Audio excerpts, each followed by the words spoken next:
friends, and I'm so delighted to be back here in Crown Heights.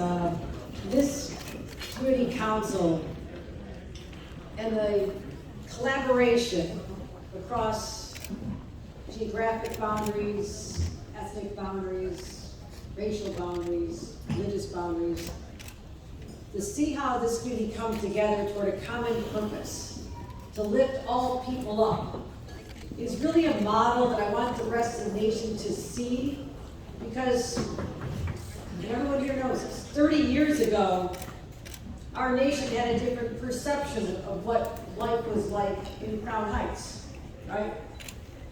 And the way this community is to come together is a powerful testament to me that in 2022, when we need signs of hope, just look at what has happened with the Crown Heights Jewish Community Council and all the outreach you have done to make sure that we are inclusive and to honor the traditions that are steeped in this community. And yes, one of those great traditions, places I've visited many times, is the education system that's delivered to our yeshivas. So I'm going to continue to protect and also to use state resources to support, even more so, 3 times more than the past, money for STEM, money so these kids can have an education in addition to the secular, but also to protect these facilities. My God, if what happened in Texas is a wake-up call, that there are forces of evil and hate out there that we need to protect our most vulnerable, our children simply going off every day to get an education. So I'm committed to making sure that we can have even more insecurity grants to protect people not just on the subways and in the synagogues, where they worship on the street, but particularly our schools. And so that is my commitment as well. And I want to thank the leadership here. Rabbi Sperlin has, he asked me probably 47 times if I was coming to his breakfast. I have the text chain to show it. But I said I would not let you down. You know, this was important to me. If it's important to you, it's important to me.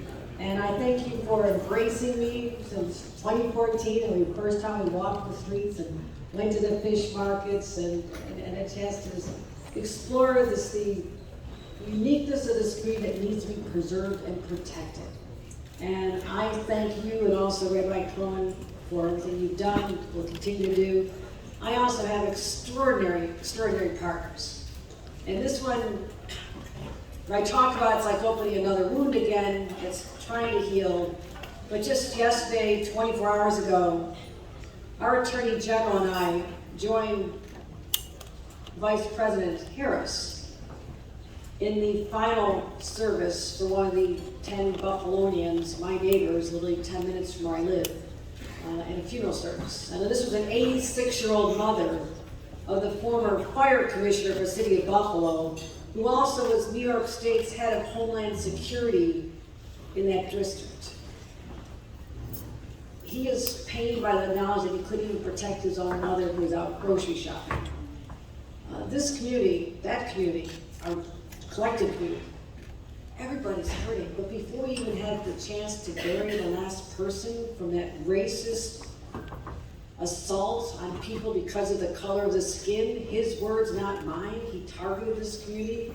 After being radicalized by the views of white supremacists around the globe, they shared this hate speech and these horrible philosophies online. It spread like wildfire, and that's another whole issue because I've asked our Attorney General to lead the charge to see what can be done to make sure this doesn't happen. I could not have put it in anyone's better hands who's more compassionate and also to use the sword for office to do justice in this. But even before the final person's buried, we talked about now burying 19 children and 2 teachers. Do I have to keep the flags at half-mast forever in New York State? I haven't even lived in from Buffalo. I got to lower them for Texas. We have to stop the insanity. And I thank the elected officials and people like Yvette Clark for standing up in Washington to call out the people who just don't understand that your right to own a gun, a military-style assault weapon, should not supersede the right of people to stay alive. Because that is what has happened. to worship where you want to stay alive when you go to a church in South Carolina, or go to worship at the Tree of Life Synagogue, or to be able to celebrate traditions in Muncie, New York. We go to school in Middle Texas. I think we've reached our breaking point. I assure you that the leadership you see here is not going to turn the page until the next crisis and become desensitized or almost dehumanized to the shock of what we've been experiencing. This is a national call to action, and we need to shame out those who will not take the steps necessary to have background checks. Our Senate, our House members did the right thing. Just background checks, so we can know if someone is having their brain infiltrated with these thoughts they might act on. But also, who thinks that an 18-year-old who isn't old enough to buy a beer should be able to buy an AR-15 on their birthday when they turn 18? So we're going to change that as well. And find all the ways, because if there's a loophole, we're going to close it, like the ghost guns. If there's a law that needs to be strengthened, we're going to strengthen it.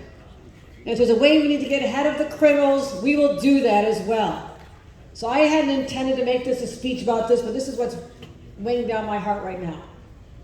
But I use that sense of pain as a galvanizing force moving forward.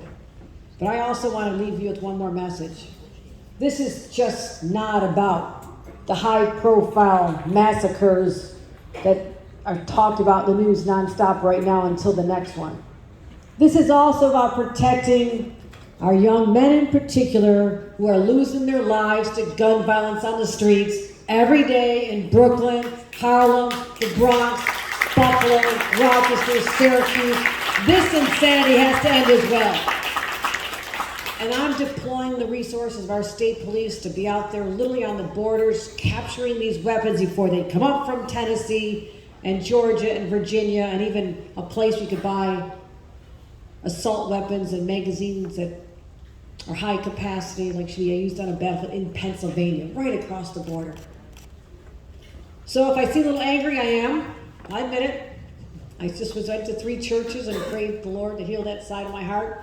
But it's that other side of my heart that isn't healing just yet, because we're losing too many our fellow friends and family and citizens. So I'm here to honor those who have accepted the responsibility of public service in different ways. It's not always elective office. Our police officers, our public servants, they know what I'm talking about. They're out there every single day, suited up, ready to do whatever they have to do to protect us. The 71st and 77th precincts that we honor today. I honor our speaker, who's got a tough job in the city council, but there's no one more ready for this job than Adrienne Adams. I honor her today, along with every male leader needs a strong woman whispering his ear, telling him what to do, and that would be Ingrid Lewis Martin, telling him like it is, and keeping all of us honest. I want to thank you for honoring my good friend Ingrid. Joel Eisendorf, our senior advisor for the mayor as well. The mayor's got a lot of his team members being honored here today. I'm going to honor my team too. I mean, I have some really sharp, talented people as well.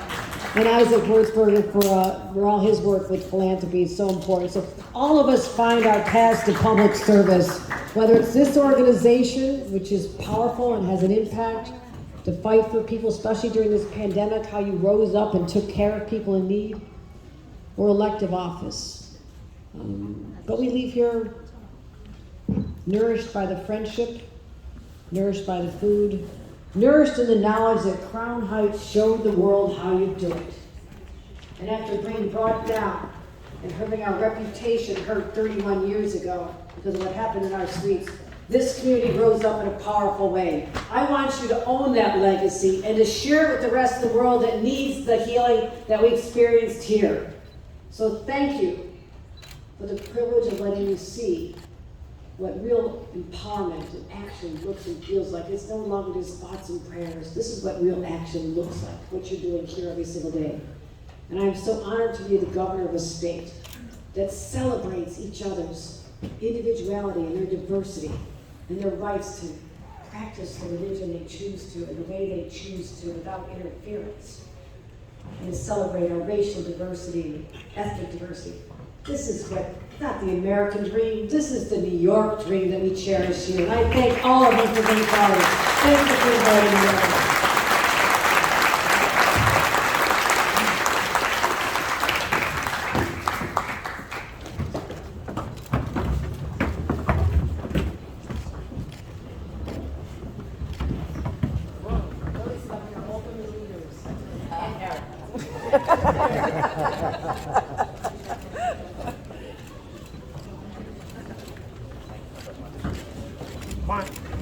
Michael, put the paper down. Here you go. Yvette, you wanna, Madame Adrienne, you wanna join the HSC? Happy for you? Thank you.